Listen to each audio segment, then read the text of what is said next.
You're listening to Parasearch UK Radio. News, views and reviews from the world of the paranormal from across the UK and beyond.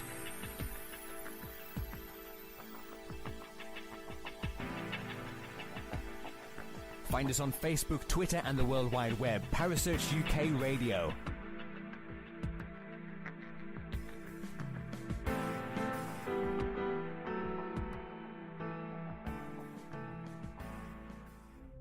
The views and opinions expressed by presenters and guests are their own and do not necessarily reflect the official policy or position of Parasearch UK Radio or its affiliates and sponsors. Listener discretion is advised. It's Monday evening, and you're listening to Jo and Gemma on the Supernaturelle show.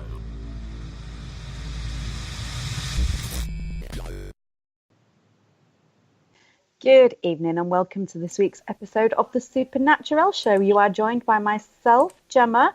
We've got the lovely Kerry in with us tonight as well. Good evening, Kerry. Good evening. It makes a change to have you here, my little lamb. I know. Well, I'm normally lurking in the background. Kerry the lurker. Oh, that sounds a little perverted, but you know. So, well, if the shoe fits, flower. So how are you? Are you okay? Yes, I'm very well, thank you. Very well. Well, before we start tonight's show, you've got a little something you need to do, haven't you, Kerry? Yes, and I really sent a huge apologies out to Penny because I said I would do it on the live and then completely forgot. So it is a competition draw, everybody. So I have the trusty bowl, and I am pulling a name out the hat that's stuck to my finger. So it's obviously... Have we got a drum roll? We haven't. I'm that unprepared. Yes, we have. We've got one going. Wes Coleman. Isn't that you interviewed last week? Yeah. Ah, cool. Wes Coleman won. Well done, Wes. Fancy that. On the show last week and winning a competition this one. And that like proper stuck to my finger as well. So it's obviously meant to have it. That was definitely meant to be. So we're joined tonight in the chat room by the absolute wonderful Carl Hutchinson. Hi, Carl. Good evening, ladies. I've not spoken to you in forever. I know, it seems like out. Yeah. Yeah, at least a few hours. Yeah, exactly. So how are you, my little love? I'm all right. I'm a little tired, but other than that, I'm doing good. Well, the good news is you sat down. That is true. And it's I'm in my own little environment, so that's good. Yeah, can't be bad. So before we go any further, Carl, I think we can't not mention it. There is a massive, massive congratulations to you and the UK Haunted guys. Yeah. We did a live for Halloween, just before Halloween, from the Full Stop, live on the Really Channel's Facebook page. Kind of an interactive live event with cutbacks to the studio, etc. And we've been asked to do it again on the 29th of December. The 29th. What's it called, Carl? The Fright After Christmas. The Fright After Christmas, yes. I thought it was. I just didn't want to go wrong. Obviously, because it's not out yet, we cannot go into details about that. So anybody in the chat room wanting to ask questions, please don't, because that's not fair. So we'll just get that one out there nice and early. No, I can't tell you the location. I can tell you about what I'll be up to on it. That will do. If you can do that. Obviously, I do not want to put you in a position. No. Basically, what I do for the UK Haunted guys is I'm their sort of technical advisor. So all the equipment, experiments, ideas that basically involves equipment, I will basically make sure all the equipment's working correctly. I'm going to be on hand in the studio to do bits to camera with Nick. But my main role is making sure that all the equipment is tested, working. There's no bugs in it, depending what we're going to be using. And then also I will be looking after making sure all the cameras are working, et cetera, et cetera. So that's basically what my role is. And I'm also, as I did last time, going to be basically giving out the information from the people that are watching it on the various different social media platforms, and giving a quick rundown of what they're seeing, what they're saying, at various points during the investigation. Well, as you know, I will be sharing regardless. I think that stands to reason. But, you know, from Parasearch as a team, we are all so proud that you're doing it again. You know, it's massive. Yeah. It beat the viewings for the likes of Ghost Adventures. Yeah, when the viewing figures eventually came out, because they do it over a period of time, and obviously we got somewhere.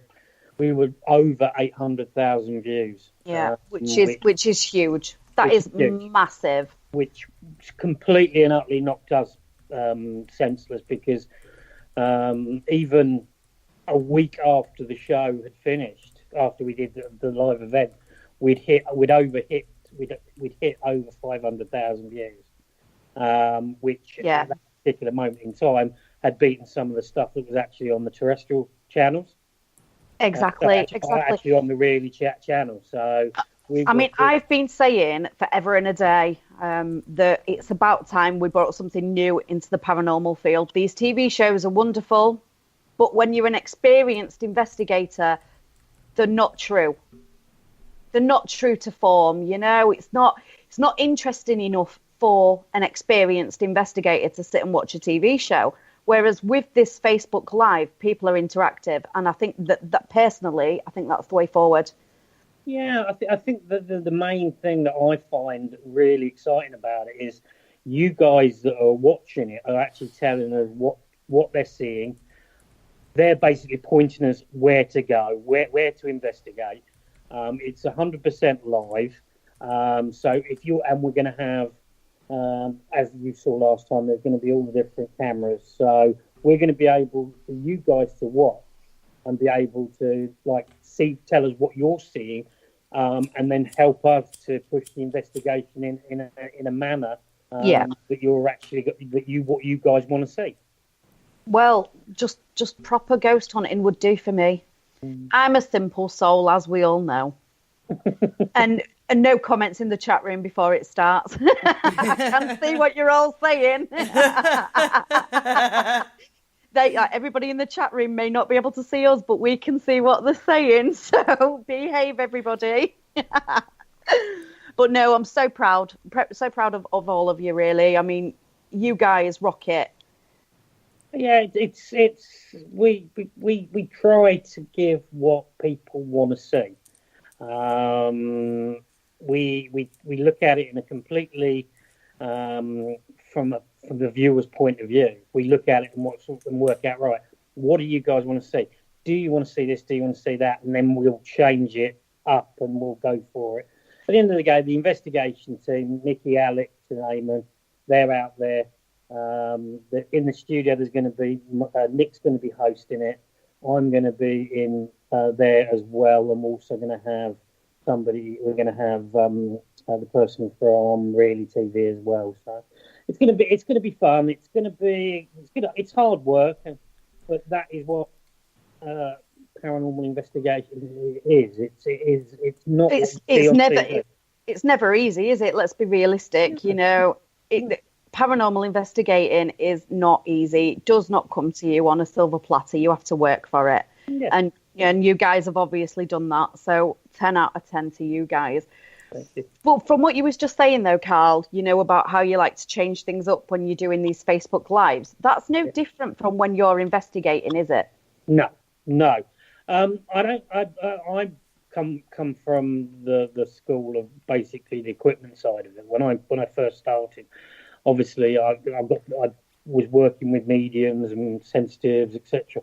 And obviously I'm not a medium, I'm not sensitive. So I had to then look at it and think, well, what can I do to prove to me that what they're doing? So I then went down the technical side of it and all the different types of equipment you can use. And I became, literally by chance, just a complete tech geek when it came to the equipment, because I come from a logical background and like mindset. So I want to know how the equipment works before I'll use it. Yeah. So speaking of equipment, what is your favourite piece of equipment? That changes from investigation to investigation, because what I like to do is I like to look at where we're investigating and then tailor what I take equipment wise to it, because you can take all the bells and whistles. I don't need a transit van to take everything to an investigation. I'll be setting up before I do anything. So what I do now is I look at the location, look at what we need. Is it down to auditory? Is it down to sight? Is it down to this, that, and the other, environmental? And then look at what I've got and basically then tailor my equipment for the event that way. But I must admit, I do love the Spirit Box. Yeah. I do love the SP7. That's a sore subject for me, Carl. Mine went in the washer. That's not going to do it very much good. No, well, apparently it picked nothing up in the washer, and it won't pick anything up since. So. You can take them apart. And you can look at it. It's probably just needs a few of the things inside. Yeah, well, I've tried drying it out, and it's I think I'm going to need to have a funeral. I've had it for years. It's devastating. So your spirit box, you like your spirit box. What else? What have you got at the minute that's new that you're wanting to experiment with? I do a lot of behind the scenes. I do. People ask me to basically road test new bits of equipment. So you often see me like testing bits of equipment out and doing things like that. But I'm just bought a new. I've got a new tablet for the Paranormal Puck, which I'm getting to use more and more. I've just updated it to the new software, so it runs a lot smoother, and there's less lag on it between the tablet and the actual puck itself. That's pretty interesting. Some of that. But I've been with you while you've been using the Paranormal Puck previously, and we had some good results. In all fairness. Yeah, you've obviously got to take it. You have to take it on face value. At the end of the day, if you're asking a question and you get like a random answer, fair enough. But if you're getting something that you can tangibly look at that is an intelligent way of asking a question, then get a response back, that's what I find more interesting. But I also like to one hit on a millimeter, one hit on an SP7, one hit on whatever bit of equipment is great. But what I like to do is try and use multiple bits of equipment to see what's going on. So, for instance, I always have a millimeter with me, so I can take the EMF field, I can have the temperature. But also with the Paranormal Puck, you can then look at the atmospheric conditions. You can look at the moisture in the air. You can look at the heat. You can look at cold. You can look at static. You can look at movement. So, which again just helps in debunking anything that is coming up. You know, especially with the heat and stuff. You know, if it's a radiator heating up or cooling down, you'll be able to see that. Absolutely. With the devices, they just don't just do one thing. A lot of the new equipment now just doesn't do just one thing, but a lot of people just use them for one thing. Yeah. There's different functionalities, like the Paranormal Puck has. You can set it for taking, so you can set different settings on it. So if a certain settings change, it will then take a photo. Yeah. That's pretty interesting. But you also look at the millimeters. You've got millimeters that have got thermal. So basically, if anything hot or cold goes through it, it will basically flash an alarm on it. The EDIs, they're pretty good pieces of equipment. I love an EDI, I do personally. But again, you've got one. I do love an EDI. I've got a taste for mine, so. But they are amazing. And but they're multifunctional too. Exactly. And I've just picked up from the post office today. A friend of mine from America sent me the latest Vibe Pod, three access Vibe pods, which I want to test out because that indicates whether the movement is to the left, to the right, up or down. Yeah. So you've got the 3 axis. So if you've got a table or you're hearing footsteps, so I'm going to want to test it to see how accurate. I had some great uses with these when I was road testing the Vibe Pod initially when their first one came out at Drakelow Tunnels. We stuck it on a table. We walked away, and we were asking for something to tap on the table. We made sure that we were all away from the table. And the lights were coming on. And we were saying, touch it on the right, touch it on the left. And the different coloured lights were indicating, and it was doing it on response. You've got to, with any bit of equipment, you've got to know how it works. And you've also got to know the false positives as well. Exactly. We've been through this. Yeah, I've been through this like a million times with people. And like a K2, if that goes near really old furniture, with wood and metal in the arms, it sets them off. So you're not getting a positive reading. So you have to know your equipment without a doubt. And with a K2, you can see by the way the lights interact with how they come on, what it's interacting with. Yeah, the sequence of the flashing. It stands out. Yeah, it stands out a mile. It's like internet signal or electricity. In the walls or plugs and stuff like that have a particular movement on the lights. You can see it, so you can tell straight off the bat that it's not anything that's worth investigating more. Or you can look at it to say, right, okay, that's the power lines, that's this, that's that. The biggest thing at the moment, obviously, when you've got equipment such as millimeters, REM pods. K2s is walkie-talkies. And it doesn't mean you fire a walkie-talkie, you say a message saying, right, we're moving location, and then you take your finger off, and the equipment will still react for a good 15, 20 seconds after that because the signal's still bouncing around. So you just got to be careful, and you've just got to look at things when you've got stuff out there. You've got to look at where.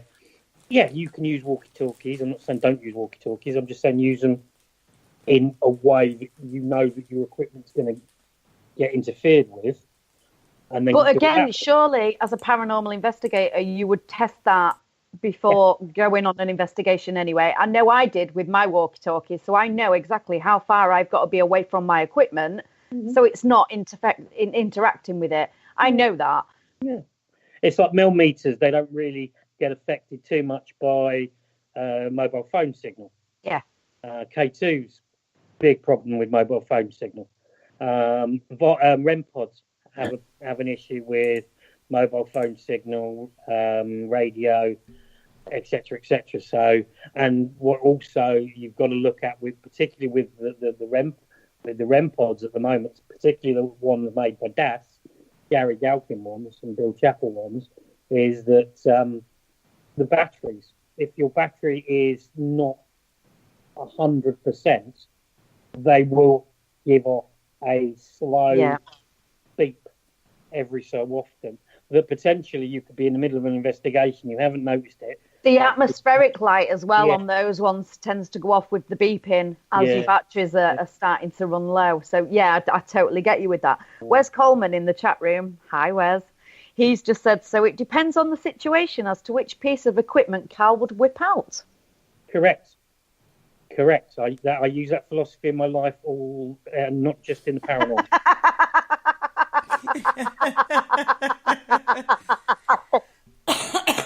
Good answer.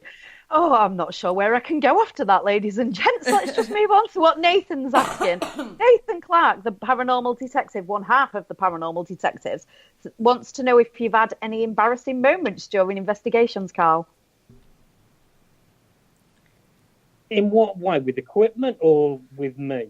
No, he's just saying embarrassing. I think he's trying to make me feel bad now because I had a rather embarrassing moment on one occasion. So we're sharing the love. I was at Biggin Hill in the RAF base, the abandoned RAF base at Biggin Hill, and I was explaining a bit of equipment to a couple of the other investigators there when I proceeded to swallow a fly.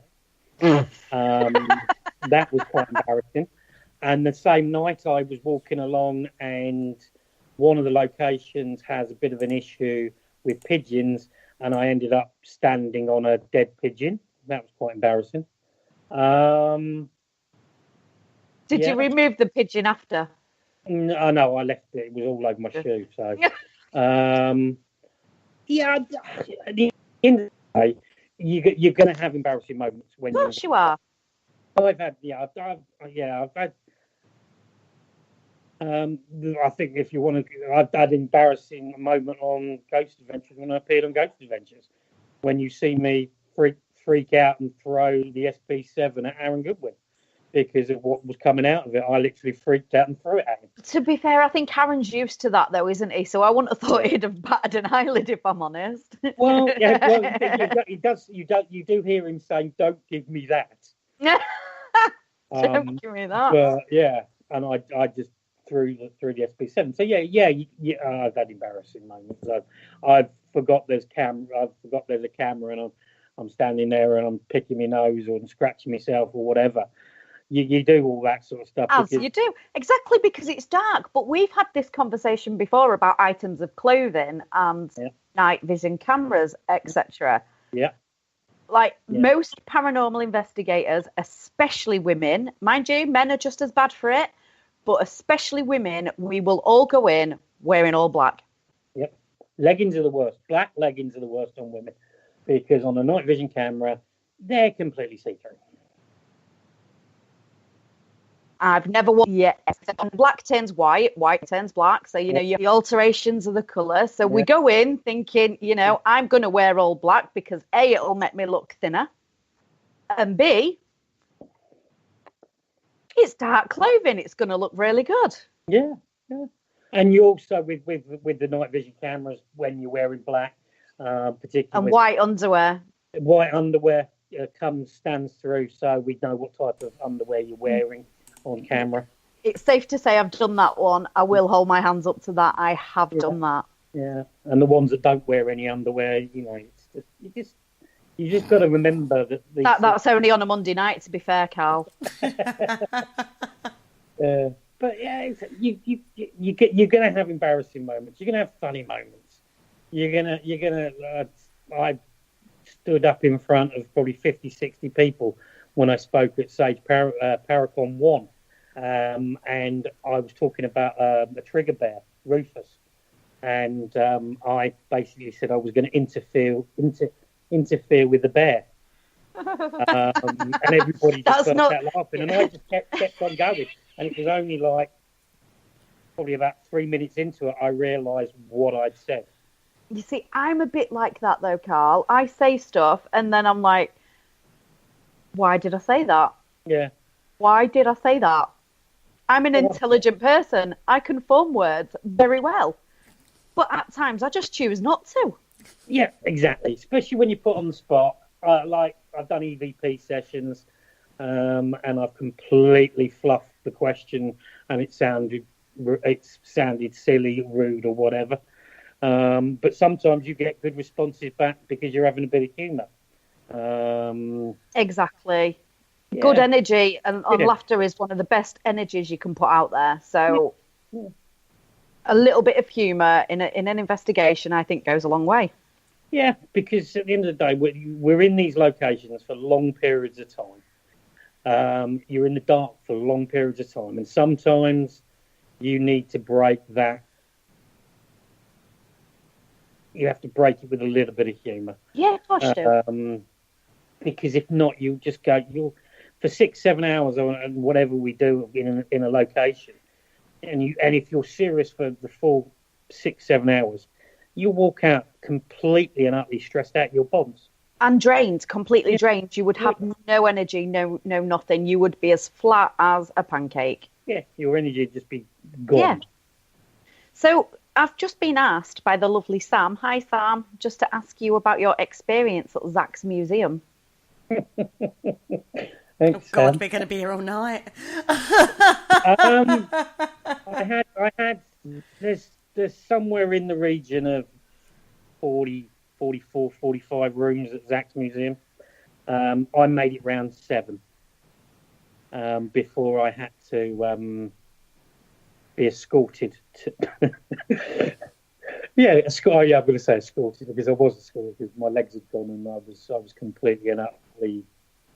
Yeah, I didn't feel at all right. We'd just gone through. I started to feel a little bit uneasy and a little bit strange when we went into the room with the van, where a doctor had basically assisted quite a few people to die. Started to feel very, very strange. And then I went into the room with the cauldron, where a serial killer had basically cooked up his victims in the cauldron. I got about a foot away from the cauldron and it hit me like I'd just been hit by a ton of brick. My legs started to feel like they were going to go. So I just said to the guy who was doing the tour, I'm just going to step outside. And we just happened to be, where this room is, just happened to be right next to the stairs that go down to the cellar. So I'm leaning on the banister and I heard a woman laugh 3 times, but a very distinctive laugh. Am I right in thinking that in the cellar, because I've never been to the museum, but am I right in thinking that before Zach obviously owned it, was it used for satanic rituals? Yes, there was a pentagram thought I'd heard drawn on the floor. The only person that has keys to the cellar is Zach himself. So can you not get down there? Nope. There's a barrier, and then obviously there's a locked door at the bottom. And when I stood there, distinctive 3 cackles of a woman, and then just happened to be Zach and Bacon walked past to go down into the cellar, and Bacon turned around to me and looked at me and went, "Are you okay?" And I went, "Not really." And then out of nowhere, I didn't even see where these 2 security guards came from, but they have just appeared, and they helped me into the. They helped me away from the area. Yeah, so I basically, for 3 days after that particular incident, I had the same dream of a little boy with dark hair standing at the bottom of the bed, just watching me. And I've had that dream when I got back to the UK as well. And then when I watched the live episode that Zach did, because it was a run up to the live investigation, he was obviously doing stuff down in the cellar, because the girls in the gift shop were saying that he's been doing some stuff, and the activity in the museum has sort of picked up because of what he's been doing. Nobody knows what he was doing. I don't want to know what he was doing. But yeah. See, I do. I want to know what he was doing now. What was he doing down there? I think he was doing. Well, I don't know. He went down with an SLS camera. That's what he was carrying when I saw him. When he was with Bacon, and I think he was probably working out what he was going to do when they went down there on the live event, and he was obviously testing things out like most people do on investigation. As you do, yeah. Before they do stuff, they want to test their equipment. So, but by the sounds of what the people in the gift shop were saying, he'd been doing they'd been planning and testing stuff down in the cellar for a few weeks, and the activity had, because at one stage they were going to call an ambulance for me. Sam's in the chat room, as you know, and she's just said that she was really, really worried about you because you was not yourself at all. No, for a good two days. I wasn't myself.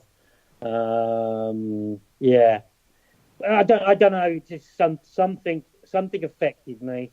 Something I'd let my guard down, thinking it's just a museum, not thinking that every single one of these rooms has probably some of the most. If you believe in haunted items, etc., but some of this stuff in this place, comes from some of the most horrible murders, serial killers. Well, like you say, a cauldron that people have crazy thing. And I only got round 7 rooms. So God knows if I'd have carried on, what would have happened if I'd have got to the demon room or one of the other rooms or Peggy or whatever. So did you do anything to clear this then, or did you just let it go naturally? The woman who ran the gift shop, lovely lady, she basically is in charge of, after the museum closes, she closes the museum down, and she basically does some sort of cleansing through the public areas. And she, I think it's called, she smudged me. Mm-hmm. She burnt some stuff, and but she freaked me out because she put her hands on my shoulder and screamed and jumped back. And she just said, the museum doesn't want you here. I don't know whether that was just playing up on whatever, but I didn't feel right, and I felt I had a sharp stabbing pain. I mean, to be fair though, in the run-up to you going over there, you'd been through a rough time yourself anyway. And I think when you go through emotional situations, I think you are more open and prone to. Yeah, I had a particular rough time with my dad passing away, 4 weeks before we flew out. My guard, I think my guard was well and truly down. My emotions were all over the shop. It's just the weirdest experiences. You can be laughing 1 minute, crying the next, laughing again, and you don't know why. I think the run up to it didn't help, but I think my main thing that I did, normally I would do some sort of personal protection or personal grounding of myself before I did do anything. I didn't. I just walked into this museum and just thinking you're popping into your train museum. Yeah, until you start going around it and you start seeing what stuff he's got in that place. Like I said, I only got around 7 rooms. The artifacts that he's got in there, though, Carl, as much as a lot of people don't believe in haunted objects, how I can totally see that energy can attach itself. Yeah. Like the day before we turned up, a woman had basically been carried out of that place in the same spot, coming out of the cauldron room. But the thing that I look back at it now is the woman's laugh coming from the cellar, because that's where it's coming from. And then when I watched the live event live, just as one of the female guests that Zach had, Patty, was being taken down into the cellar, she laughed. And she laughed 3 times. And it was her laugh that I heard. No. Spot on to her laugh. It was spot on. And she's a white witch. So how would you explain that to people that have no idea about the paranormal? How would you explain that? I can't explain it. I don't know whether it's... People will say it's probably mind pareidolia, like listening to something, your mind, you jump into the conclusion that you want to pigeonhole it. It's like seeing funny rabbits and faces in clouds. pareidolia on. You can have pareidolia on EVPs. So a lot of people might say it might be that. I know what I experienced. I know what I heard, and it was the same laugh. But from somebody else's point of view, it's like when different people hear an EVP, they'll hear it differently. Yeah. Everybody's hearing's tuned differently, so I would expect people to hear things slightly differently. Don't get me wrong, I've also been there when everybody has heard exactly the same thing, which is amazing.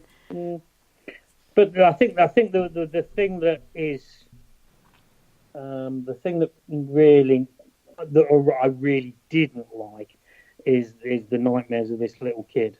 And I've now found out since, and I was telling people the next day I had a nightmare. I told Sam, I told MJ.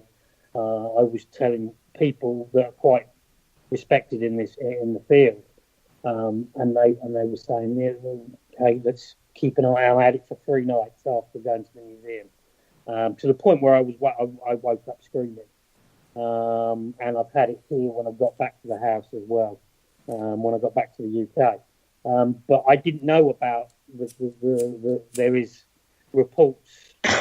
It was only when I watched the live when they were interviewing other people that had been to the museum, and they were saying about people had been followed back and had dreams of a little girl or a little boy with black hair.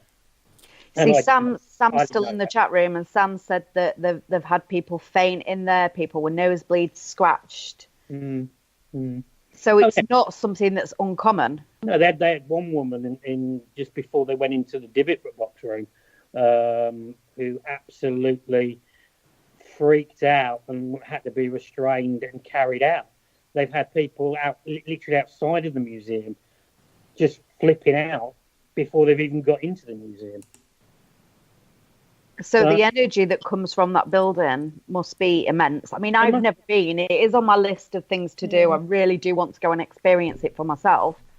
It's an impressive building from the outside. It's very. It doesn't look like it's going to be that big inside. And see, Sam's just said that when you're in the building, when you walk past the basement, you don't even want to look down the stairs. It's that bad. Yeah. Yeah, it's not a nice area that into the cellar, into the basement area, and like I said, I didn't get it. I didn't go to some of the rooms which they basically have warned people about, like the Dibbit box room, the demon house room, Peggy's room, and everything. I didn't even get that far. Like I said, I got through 7. It sounds amazing.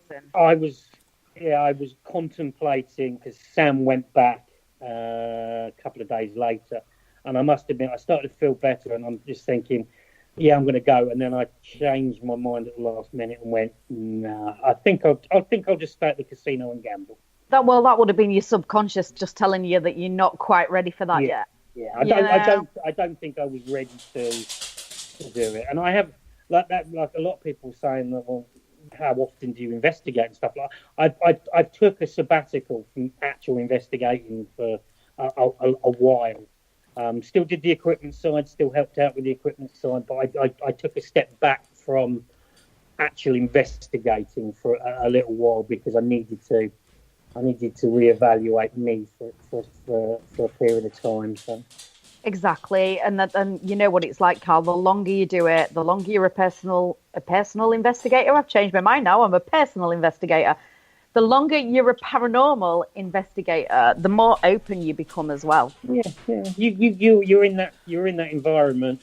As more and more, you will become more and more in tune with what's going on. Yeah. Not saying you're going to become a medium. Not saying you're going to be this, that, and the other, but you go into locations that are active over and over and over and over. You will start becoming tuned with what's going on. You can normally tell somebody who's been investigating a little while by their first movements when they go into a location. You'll see them like checking the place out. There's certain mannerisms that you can notice from people, that how they do stuff, and that's just them knowing whether this is going to be a good night, a bad night. Yeah. You see, the first thing I like to do when I walk into a location is I like to walk in and just walk around by myself, just get a feel for the place. That's the first thing that I like to do. Yeah. And there's certain locations that hit home for people, that draw people back and draw people forward. A personal, like, not as in attachments, but as in unfinished business. Yeah, a location can have links to people that keep them coming back. It's like Drakelow for me. That is Drakelow. I cannot count the amount of times I've been to Drakelow. I've been that many times. It's unreal. But yet I still keep going back time and time again. Yeah, mine's Fort Halstead. Something draws me back. So I'm never going to go back, and I always end up going back. Yeah. So what is your favourite location? On a personal level, Fort Halstead for me, for the activity that I had at my second time at Fort Halstead. Yes, it made me nearly quit the field for. It did make me quit the field for a little while. Like I said, Halstead has some sort of connection with me. I don't know what it is. Other locations that I like is. I would have said Drakelow, but I had a bad experience last time I was at Drakelow. Second to last time I was at Drakelow.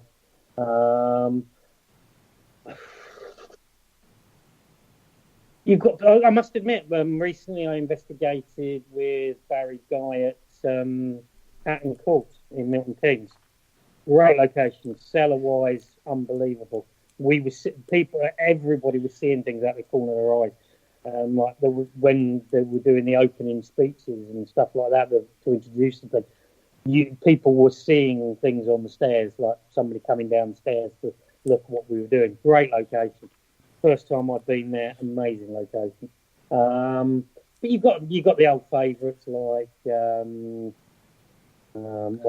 got like the Ancient Ram, you've got Woodchester Mansions are very, very good. But then you've got locations that you think, oh, this isn't going to be active. But then you've got places like the Spirit House. Yeah. The Cage. Is that the one in Evesham? Evesham, yeah. But you've got all these different locations. I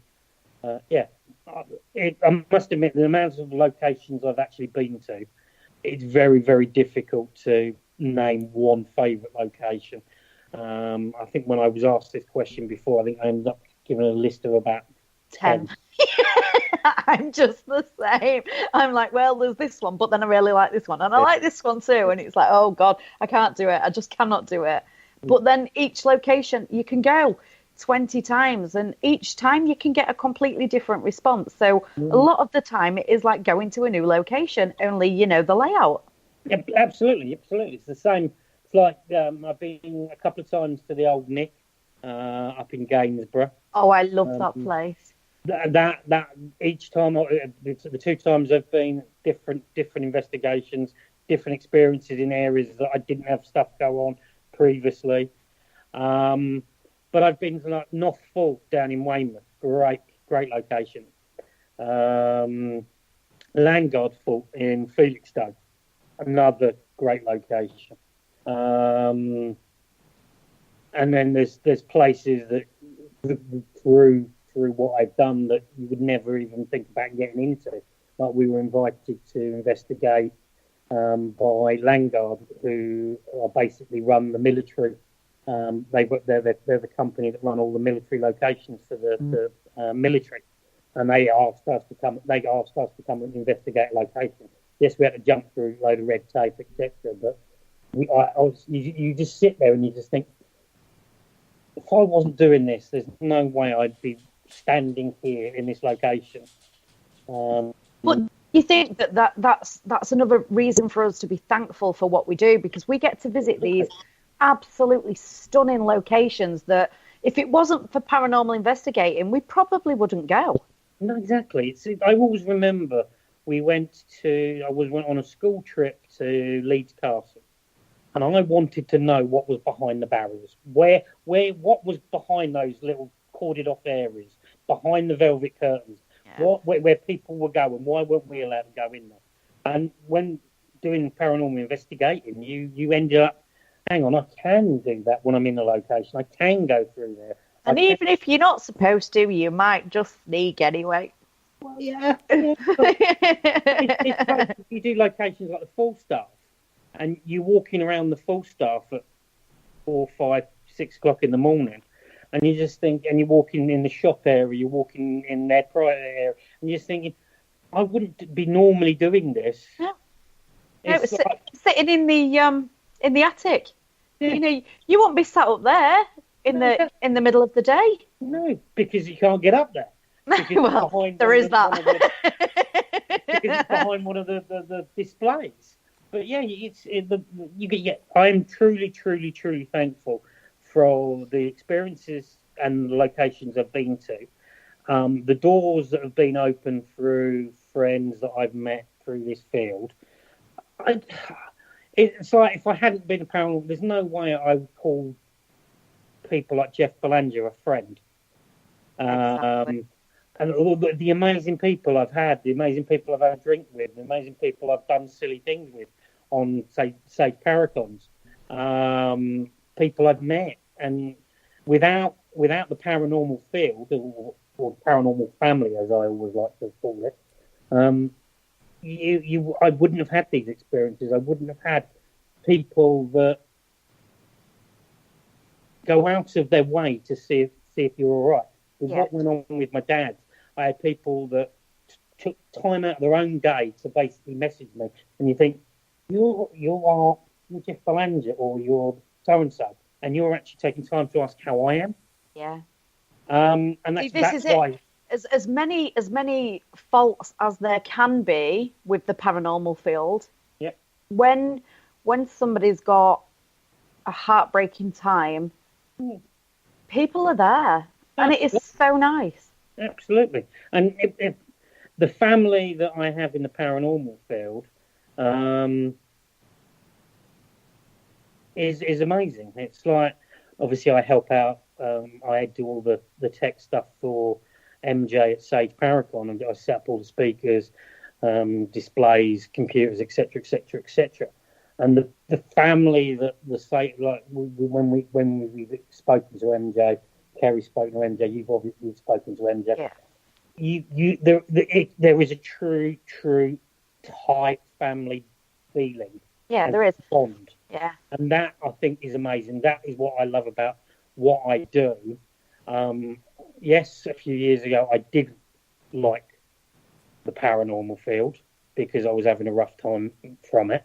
But now, without that support, without the friendships, the laughs, the giggles, there's no way I would have met so many amazing people and been able to do so many amazing things without that support, friendships that I built up through doing the paranormal stuff. Exactly. Well, I only met you through the paranormal, Carl. There's a good chance that we probably wouldn't have met if it hadn't been for the paranormal. No, exactly. And speaking of friends, we've got another little friend that's in the chat room tonight. We've got the wonderful Nick Stepani. And Nick sent me a little message to read to you, Carl. God. Are you sure you want to hear it? Yeah, I'm slightly worried. No, it's really good, actually.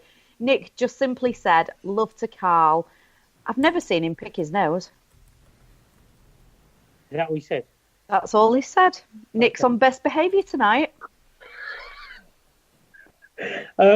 Yeah, no, I don't normally pick my nose. But yeah. It's not a regular thing. I don't think I've ever seen you do it on an investigation either, Carl, if I'm honest. No. It's like that, what I was saying about connections you make.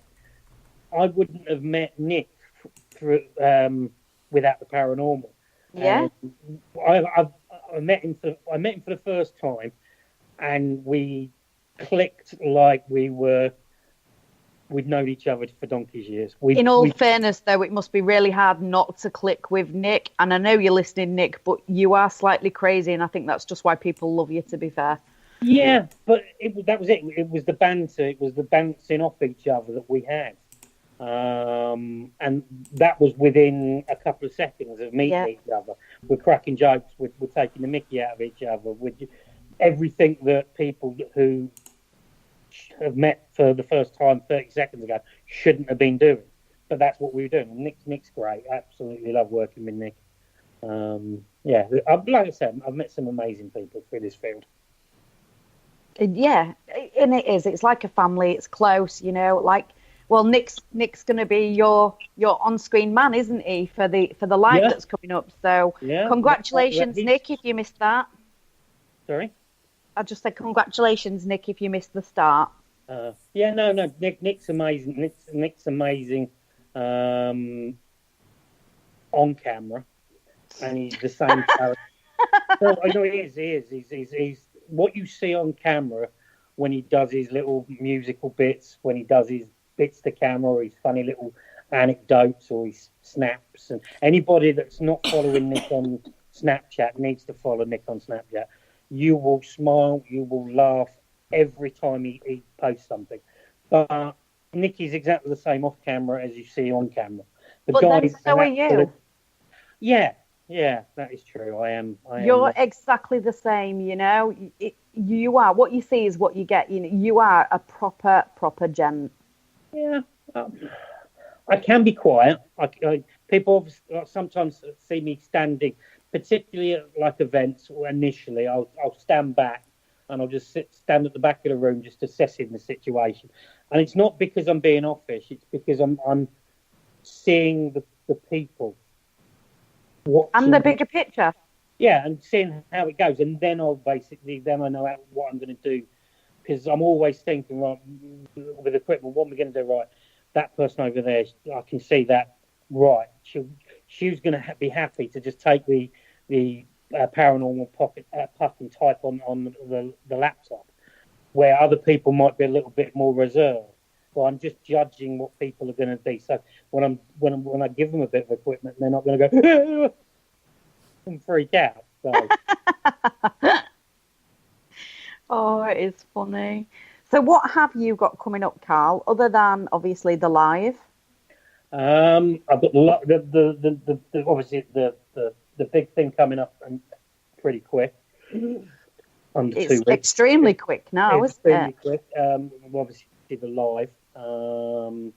After that, obviously, myself and Sam, we've joined the network, and we're going to be coming back on air on a Thursday with our show, and also going to pop up on the ones on Fridays and wherever anybody needs me to come on to waffle. I'm going to Salem. I'm going to Salem in April for my birthday.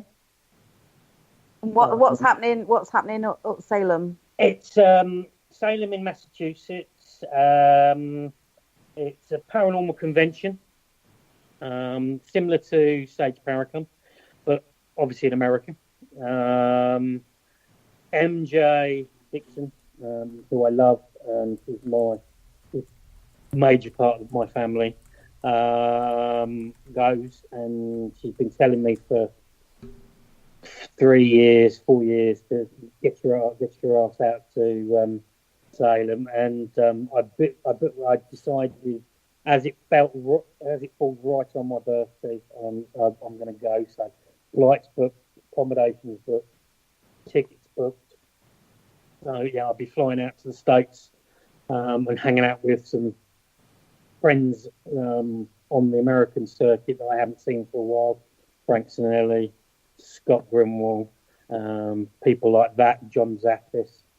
So that's going to be good, and I'm going to meet some other people on there. So that's going to be good. Other than that, I try not to plan too far ahead. I just like to make sure I know what I'm doing in the next month and a half. Well, yeah. A lot of things can change, can't they? Yeah. It's like people say, oh, don't you get excited that this, that, and the other? I'm like, well, once it comes round, you'll get excited. So, yeah, Yeah. The way things change, though, I mean, I don't know how long this live that's happening on the 29th was in process, but, you know, it was announced very quickly, and you had, 2.5 weeks before you started. So, you know, if that's the case, if that's how quickly things can change, I suppose if you're booked up a year in advance, then that's going to impact. Yeah. You've got to be flexible, and when opportunities arise, when opportunities arise, you've got to be able to take them, I think, because you can't live your life with regrets that you didn't do something. And I've learned that in the last 4.5 years. You have to. You can't just. You know, I didn't do that because I felt this, or I didn't do that because of this.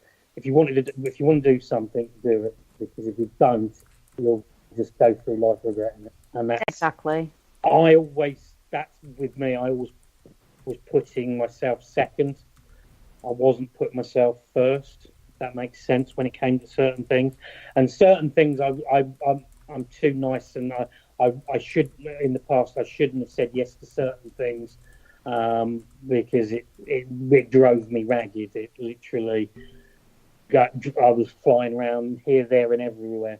I think 3 years ago, in like October, run up to Halloween, there were certain days I didn't know how I got home from investigations, and that's bad when you're driving.